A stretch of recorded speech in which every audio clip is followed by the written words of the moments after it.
Hello, a warm welcome live from our headquarters in Milan. This year we are looking back to 100 years history of AHK Italy, and we've decided to celebrate this important event also for our community under the motto Crescere zusammen, or in English, growing, developing together. Of course, we are highlighting the history of our German-Italian Chamber of Commerce because we are proud of what we achieved together and of the past successes in shaping our economic partnership between Europe's two largest industrial nations. So characterizing the interwoven value chains, innovative strengths, and the creative entrepreneurial spirit, which we see each and every day. But beside this history, however, we want to celebrate this important event above all with a view to the next 100 years in which we shape important future issues together with our partners, so with creative freshness and with innovative design. Indeed, Germany and Italy have always produced outstanding design that is famous and invite all over the world and created real trends in the process. So just think of Bauhaus or what is known as Italian design or made in Italy. Unfortunately, the pandemic crisis still holds our economic in its spell in 2021, but we see light in the end of the tunnel, and history shows us that crises also offer enormous potential for opportunity and innovation. So I'm personally convinced that in these times, it is also our obligation as a chamber to show perspectives to develop new things, innovations, and this we like to do with our partners. In this sense, the video competition, Sustainable Design for the Future, in the fields of energy, mobility, consumer behavior, housing, and living, has just been developed in cooperation with Goethe-Institut Milan. This was aimed to young designers from Germany, from all IHK districts, and the winners of the competition from the IHK districts of Fulda, Darmstadt, and Gießen have the opportunity to present themselves at the German contribution of the Fuorisalone of the Milano Design Week and during the world's most important furniture fair, the well-known Salone del Mobile. We are very happy and we are proud to have contributed to bringing innovative and igniting ideas into an international context. And I congratulate the winners once again for their excellent work. And I'm very curious about today's roundtable discussion. And with now further ado, I pass the word to our partners, to Goethe-Institut, to Ms. Oswald Richter. Thank you again and have a great day. Thank you. A warm welcome as well from my side. On behalf of the Goethe-Institut Milan, I'm particularly pleased that we have set up this design project, Innovative Design for the Future, in cooperation with the German-Italian Chamber of Commerce. Thanks to you, Mr. Bock, as the head of the AHK, for having been willing to create this project with us in the middle of the long, hard winter lockdown here in Milan, and to culminate with the event today at your place. We were lucky enough as well that we've met interest in participation of young German designers. The best of them you will see later. Here we meet each other, the Goethe-Institut Milan and the Chamber of Commerce, in our mutual effort to make young designers from Germany known in Italy and to present them and their work, especially during the Design Week in Milan. As a second common main topic of both organizations, I can emphasize here is to promote and support sustainability, especially when it comes to design, architecture, and other spheres of culture. My special thanks goes not only to all the designers and the winners who took and take part, but also above all to the jury members and our moderator. Two of them are present today physically, all the others virtually. Now it's up to the moderator to start the roundtable. Thank you again and good luck.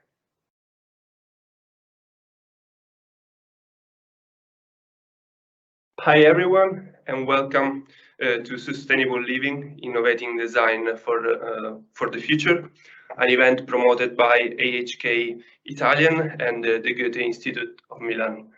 I'm Salvatore Peluso, a writer and curator based in Milan. And well, first of all, I would like to thank the two institutions for inviting me to moderate today's digital event that will be broadcasted on Fuorisalone.it website. Well, I would like to invite you to see the cresceresusammen.it website, because in the last few days I had the opportunity to see this website that is part of the celebration of the centenary of AHK Italy, and also this event is part of this celebration. But today is just the final part of a longer process started earlier this year with an open call to designers from all over Germany, dealing with very different topics. So from mobility to new ways of living, from life cycles of materials to new innovative products.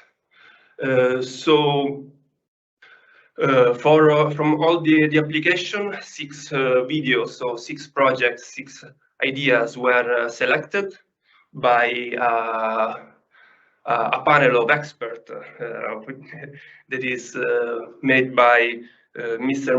Marco Sammicheli, that is here with me, the design curator at Triennale Milano. Then we have connected online Nadine Vicentini, managing director of Bayern Design, and Mr. Peter Jäger, who is architect and representative of the German-Italian Chamber of Commerce for Piedmont. So, as a moderator, I always prefer to make questions and not to give answers. So, for this part of the event, I have some question for our jury. So first of all, maybe we can begin with Mr. Sammicheli. We can begin with a general comment of the video you have seen and judged in the past few months now. First of all, thanks Salvatore for the introduction, and thank you Goethe Institute and the Chamber of Commerce, Italy, Germany. I mean, with these two entities, Triennale, which I represent, collaborated for many years in several directions. The last one was the German Pavilion at the 22nd Triennale. But my first memory on this specific journey was that I had a lot of fun to watch the videos, also because I think that an important part of sustainability is working with behaviors and convincing the users, the clients, the audience that to change behaviors, it's something very personal, very related to the intimate side of everyone and in everyday life. So I could see that many of the designers and people involved have been able to tackle these very specific aspects, either if it was in mobility or fashion or the product or toys. Everything was related to something that, from a specific act, from a single moment, from something that is very simple, we can change it, the behavior of something that seems frozen in a paradigm that we are not only forced to change, but we need to change because, I mean, not because we are here in a booth and we are already sweating and the temperature is up, but we are just faced a summer that was one of the hottest summer ever in Europe.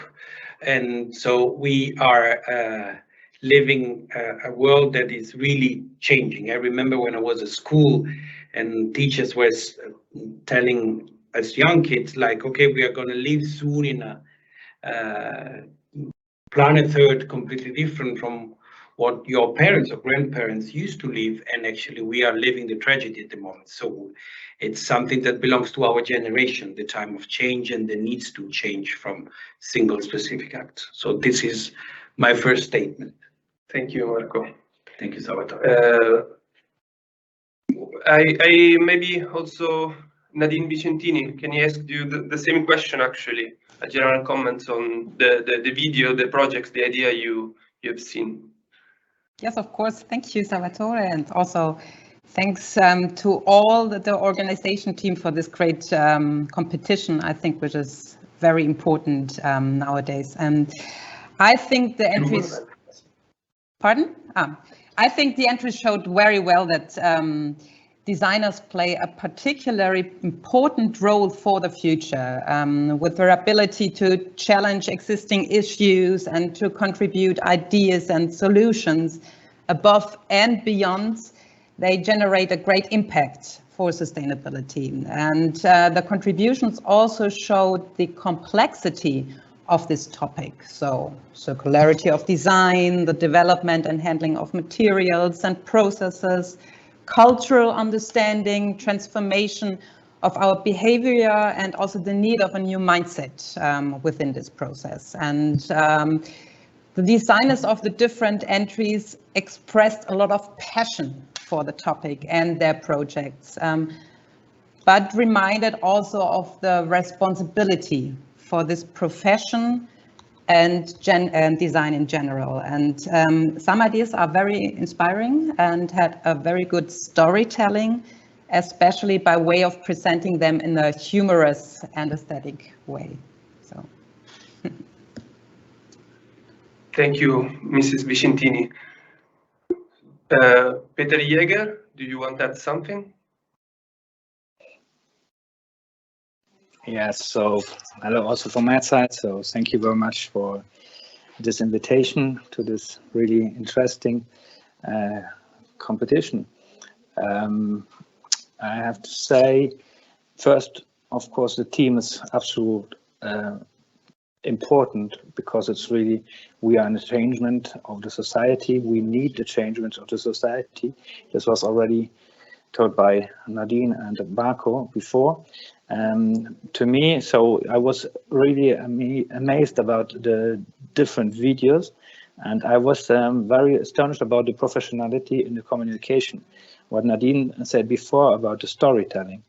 So it's not only about to think this product, and it's about communication and about to communicate the idea of the changement. And I was really surprised about the quality. I mean, there were some works which a huge team was involved in, camera cutting and about to tell the story. And I think it's very, very important that designer are really a key point, because design is interesting for everybody. It's like trendsetter somehow, people which are looking to the future, and that's why they are very important, because there is a huge listening platform, and so the communication of these new ideas, it's very, very important. And I was really impressed by the quality of this communication. So a big compliment to everybody, and for me it was very nice to be part of this jury team.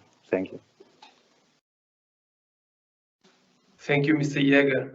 Also, I would like to add that all the videos give the impression of the complexity behind the projects. So maybe in the 20th century we didn't have that idea of complexity behind the whole process of production of an object in particular. So I would like to continue with Mr. Jäger.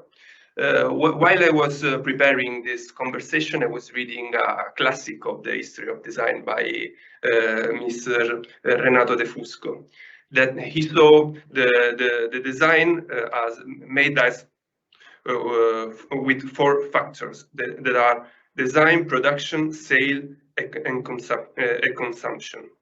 In recent years, between the climate crisis and the pandemic one, these factors are changing a lot, in my humble opinion, especially the last two.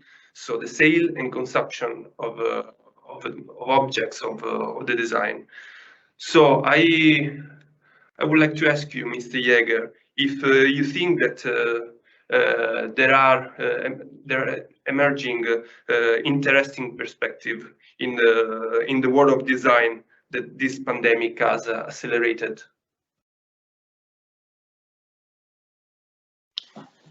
Yeah, that's a good question. I have to say, not only the sale and the consumption changed, also I think somehow the production. I think, of course, this unpredictable crisis that we have to live with during the last 2 years, Mr.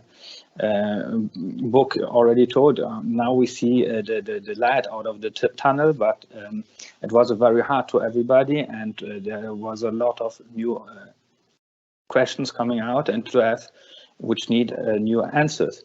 And so we have new habits, we have new needs, and so there are new products coming out. And I think that, of course, on the other hand, we all make a big step forward in theme of digitalization. So if we talk about smart working, if we talk about distance teaching, smart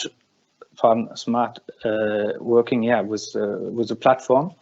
And so I think this is really a different way to work together.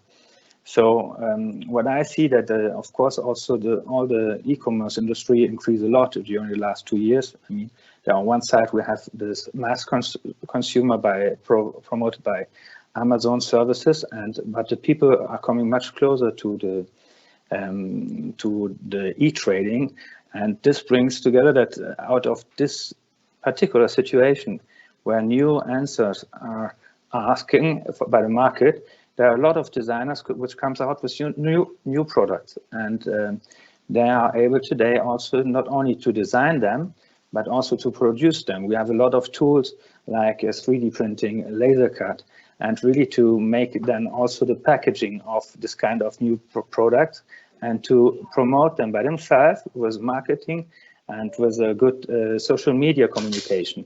And so I think this is a big opportunity to give a new answer on the market, to give more smaller editions, new products, but told in a more personal way that what we are used to buy on internet platforms. So small markets, I was very amazed about the coffee, I mean, of Studio Randall, for example. It's a simple idea, maybe in Italy not so well for the market because we're used to make a different kind of coffee. But the idea to have a direct trade, I think it's a very interesting, and this is an opportunity which comes out for me also due to this pandemic crisis. Thank you, Mr. Jäger. Now the next question is for Mrs. Vicentini, who works for Buyer Design. That is, to me, a unique initiative. And it shows how in the 21st century, it is more important than ever to create networks and new connection, not only between similar related reality, but also among those people or companies or realities that are isolated or located in a fragmented context. So could you tell us about what you do? Mm-hmm. Yes, Buyer Design is the International Competence Center for knowledge transfer and collaboration on the topic of design. Through a variety of projects, we underline the importance of design and the key role it plays in tackling economic, social, and sustainable challenges. Buyer Design exists now for more than 30 years. We have offices in Nuremberg and Munich. And our inner driver is the idea of design connects. That means we link design and economy, act as a point of contact for all types of industries and institutions concerning the benefits of design as a cross-sectional topic.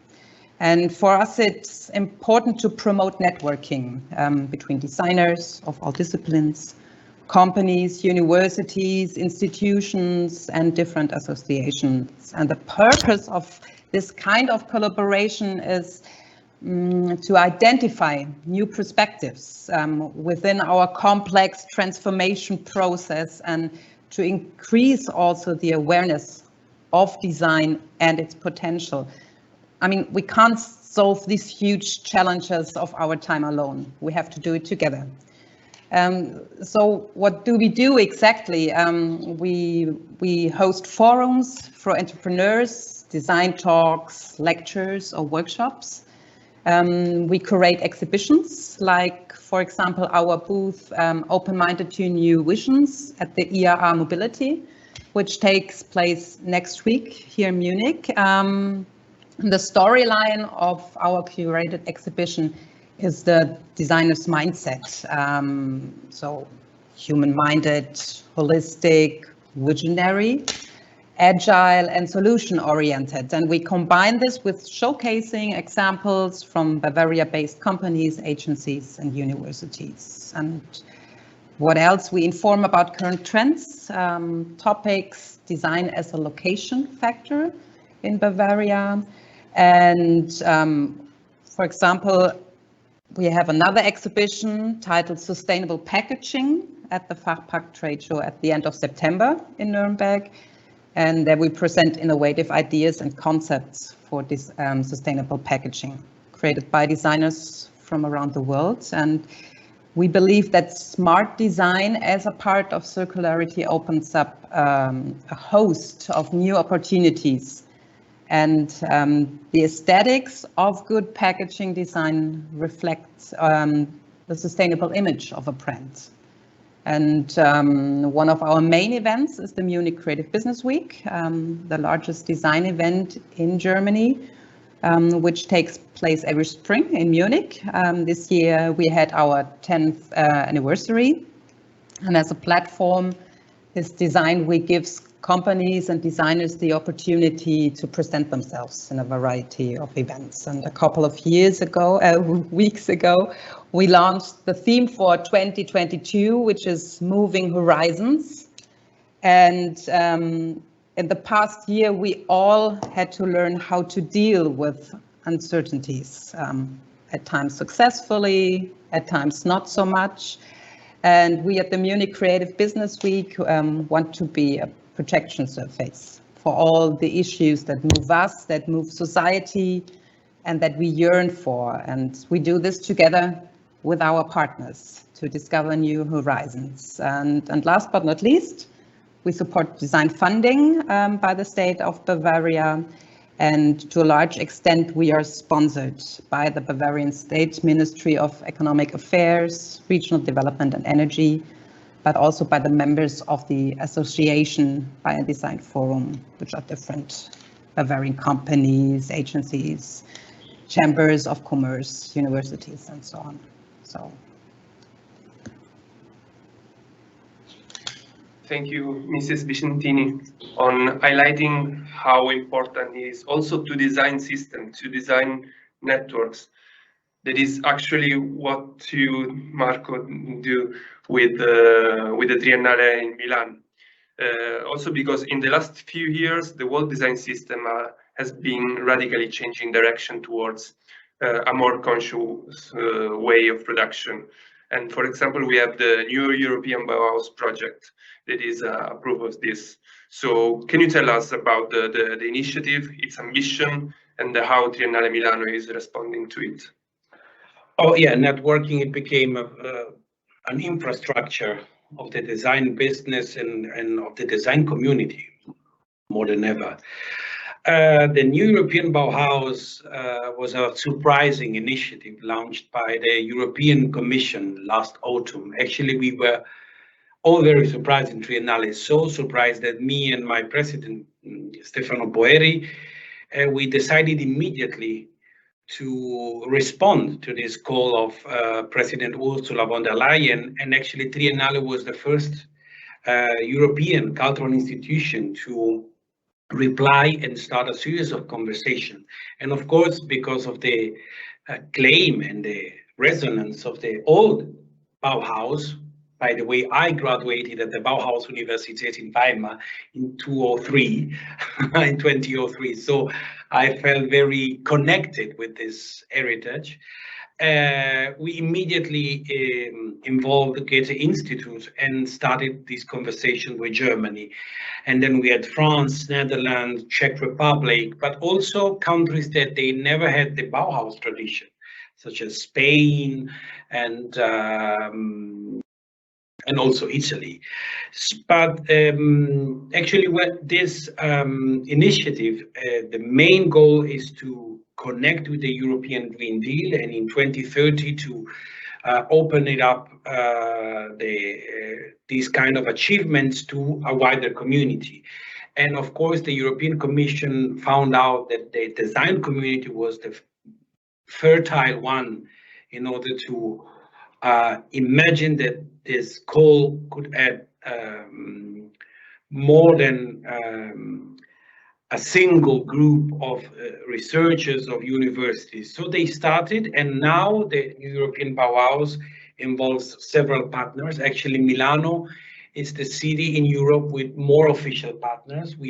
There's Triennale Milano, there's the Politecnico di Milano, the university, there's the Catholic University. We have also MEET, which is a center for digital innovation and communication run by Maria Grazia Mattei. And so together with these institutions, but also with the European Commission, we are actually exchanging ideas, and we are building networks with other countries. And at the moment, the next important occasion will be the European Bauhaus Prize. Triennale and other members are part of the jury, and we are actually selecting finalists in different categories, but many of the categories are related to the sustainability. We also have cultural heritage, infrastructure, rural economy. So there are a lot of intersection between the new European Bauhaus and the existing networks, because this is another element that I would love to stress, because there were already many existing networks in Europe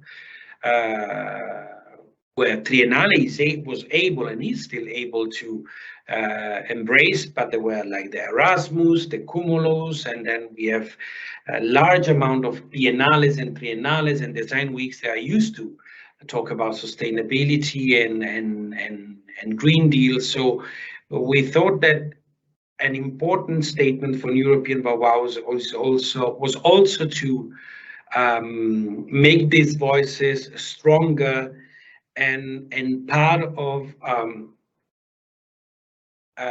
let's say a European community that in the recent years we felt very distant. That is also, I think, the European Bauhaus for creative industries is an occasion to reinforce the idea that we are part of a continent, we are sisters and brothers of something that is not changing after borders. If we have climate change, if we have pollution, if we have problems, it's not if I cross the border with France or Austria, it changed with Italy. So it's a problem that affects everyone. So in this sense, I feel that the European Bauhaus has been, and it is, an occasion to make the network more valuable and hardworking at the same time. The important goal is to launch 5 pilots, five projects that will be in 5 nations, and with colleagues from Belgium, Portugal, other countries. Denmark, for example. We are all working also to have more entries from Greece, from Cyprus, from Spain, which sometimes they have other concerns or other issues or other problems in their agenda, and to make this project more more unique and more inclusive in terms of involving other countries. What Triennale is mainly doing, and I'm ending my questions, is also to make this experience livable and useful for everyone, also outside the framework of New European Bauhaus. We are also imagining for the next international exhibition planned for next year, the 23rd edition, called Unknown Unknowns, Introduction to Mysteries, to have a sort of a European pavilion where topics like New European Bauhaus can be hosted with panels, with workshops, also because one thing that pandemic learned, that we learned out of the pandemic, is that workshops and online network is something very tangible, even though we can't touch each other and we are far from each other. And in this sense, the videos that I remember, also Studio Crossklein and Studio Rondale, I remember that when I was watching the videos, I laughed. I enjoyed in the sense that because it was clever, it was unique, and it was also understandable, but not only by a design lover, but sometimes I think if my student or my mom can enjoy this, it means that it's working. Yes, completely. Thank you, Marco Sanmicheli, and I look forward to see the unknowns, the exhibition next year that will bring the complexity of design to another level. I hope so. Because this is our challenge. There are challenges we still don't know there are. So that is the topic. So now it's time to give the floor to the designers. But although I said that this event is the final part of our own process, we also would like it to be the starting point for new discussions. So I didn't ask to the designer to talk about the project that I remember you can see on the Fuorisalone.it web platform. But I asked them another question about the future of design. That is, innovating a specific material process is a topic that is common to many of your projects. Do you think that this field of research will become key in the future of design? Will formal research still be important in product design? So this was the question for all the participants. I would like to start with Emily Burfind. Sorry for my pronunciation. No problem. Thank you so much for inviting. My name is Emily Burfind, and I'm coming from a background in material research or material design, where not only the material itself, but also the processing is a fundamental part of the design. And in this context, I think it is very important to consider the holistic connections between material and production and the respective concepts. And yeah, especially when it comes to designing products in a more sustainable way, I think social factors or ecological dimensions of materials and products play an increasing role. Like, for example, local production that incorporates local raw and waste materials can not only be used to be more environmentally friendly and save energy, but it can also strengthen a local community through participation in the manufacturing process. And in this respect, I find it super exciting to explore which traditional but also high technological additive manufacturing methods like 3D knitting or 3D printing can be useful tools that help to implement circular concepts in the future. And yeah, there I think material research is like a really important field that, in my opinion, is like developing very fundamental concepts for how we can and should use resources in the future and implement them in circular product concepts.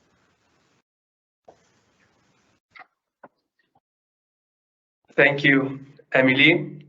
The next participant is Mr. Thorsten Grogen. Hello. Also, thank you for being part here and be part of the celebration of HACAR. The question, design and art has always challenged the existing and is therefore basically it's the core task of designer and artists to rethink objects, materials and processes is and to free yourself or ourselves from what is valued now is the way to the consequence. The artist does what he wants and the designer wants what he create. This is what everyone is doing.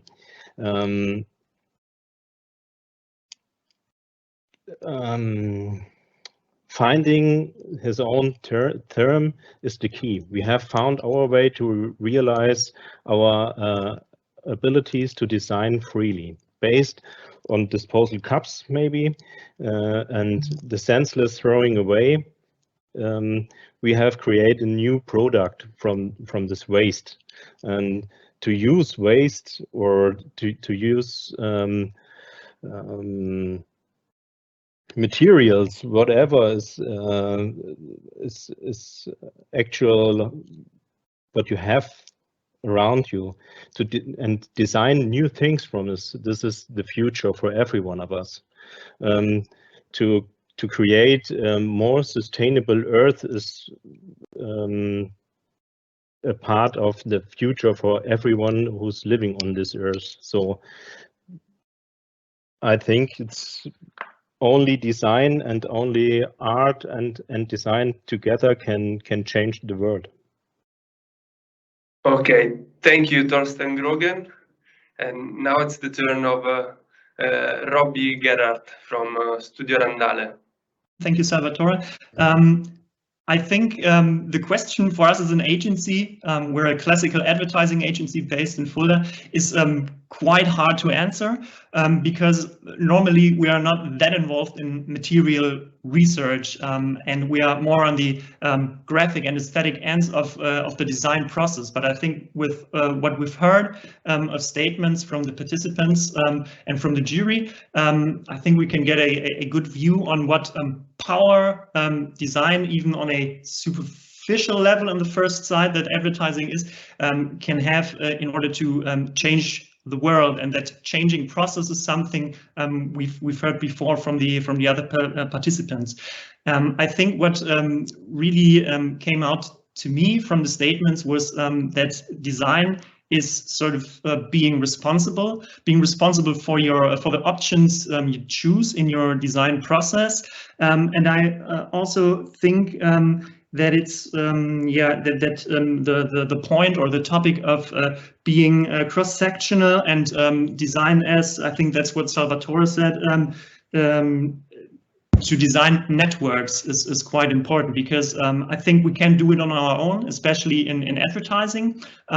But if we think of the designer as an initiator of a process, we have to start to talk to each other. And I think that's what we did as an advertising agency, and our research, our formal research, I think is getting more important and will be more important in the future, because in order to make the right decisions, we have to unveil what options we have. And I think that is the part of research we can do as designers in advertising, because we have to feel the responsibility that we have. It's not just that we're doing nice images or nice packaging designs that sell products, but I think we can also influence or have an influence on what the products have for a footprint in a sustainable way of thinking on the planet. And so that's what we try to do with the My Coffee Bag and the direct trade in several realms in the network. So first in a social kind of way, because we wanted that the over-complex trading system gets less complex, and so that people like the coffee growers and like the master roasters on a local and the global scale have to have more benefits out of the process, so that not too many people are involved. So decomplexification, if you want to call it like that. But what we also did with My Coffee Bag, with what is our own brand, is and now we're getting to the option kind of thinking. When we started a few years ago, the product itself, the My Coffee Bag, wasn't that sustainable. There was aluminum involved, and there was plastic. And with the crisis today, with the climate crisis, but also other crises that we have on the planet, that's sort of a no-go in a design process. So actually now we're on level 3 with the product itself, but not that we were standing in a laboratory or developed a new My Coffee Bag ourselves, because we have suppliers for that. But then we made the right choices by choosing and talking to the producers, that we can base the product, the My Coffee Bag, and also the packaging on cornstarch, which is biodegradable. And so I think what we managed to do was to really round up the process and have this holistic view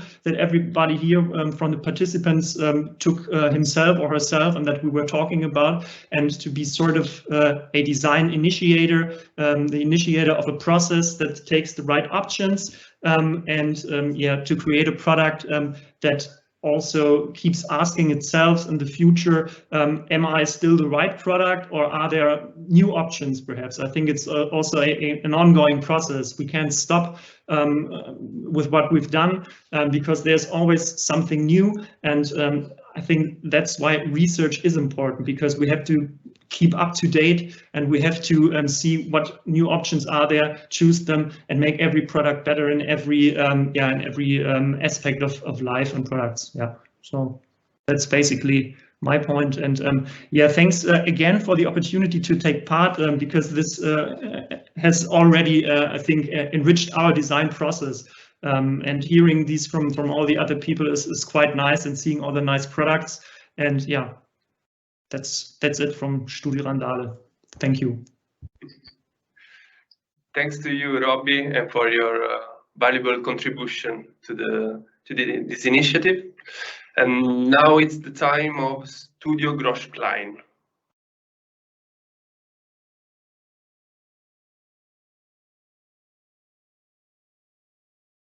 Thank you for inviting us at first, and thank you for selecting our video. I want to introduce ourselves at first. I'm Johannes Müller-Hofmann, and my colleague and partner Falco Schneller. Together we are Studio Grosch Klein, a product design studio placed in the middle of Germany, in the near of Frankfurt. I catch a code a little bit. I hope you can understand me very well. So to come back to your question, so we think that good design has always the requirement to have an innovative handling and use of materials, but it has not always been for the good of the environment. The growing awareness in society for our environment and our consumer behavior must therefore be particularly reflected in design. In the best case, designers are people with fine antennas for problems which they solve in their work. Designers like us are usually driven to experiment and think about how our world of tomorrow should be. The belief that there are still many alternatives that we should try out is a great driven force for us. As designer of the consumer world, you have an influence on what the world of tomorrow will look like. But we always think it's not the full influence. The demands placed on materials are many and varied. There are functional, aesthetic, economic, and recently also increasing important ecological aspects, depends on each other. The majority of products are brought to market for economical reasons. In our experiences, it's often the price that decides how ecological a product can be, and whether the consumer is willing to pay for it. if we continue to act at the expense of the nature, this will cost us dearly later. So yes, we believe and hope that the experimental and alternative way in the material process will gain more and more importance as it reacts more agile to the new requirements. And but it is rather to be seen as an initiator that shows new possibilities. So formal research will probably continue to determine the majority of research as it is necessary basic work. And we believe in a coexistence and in the best way in complementary and fruitful relationship. So our studio, Groß Klein, sees itself not only as designers, but also as consultant in innovative and sustainable material processes. And yeah, so we are very grateful that we were invited and selected. And yeah, thank you very much for this opportunity. Yeah, thank you very much.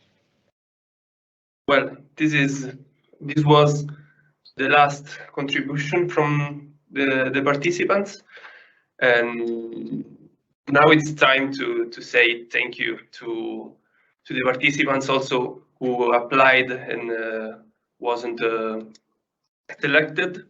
Let me invite you for the last time to see all the videos of the projects on Fuorisalone.it website. And well, thanks to Marco Sammicheli, thanks to Nadine Vicentini and Peter Jäger. Most of all, thanks to the Goethe Institute and AHK for this opportunity, for this event, and I look forward to see what's coming next. So, ciao to everyone.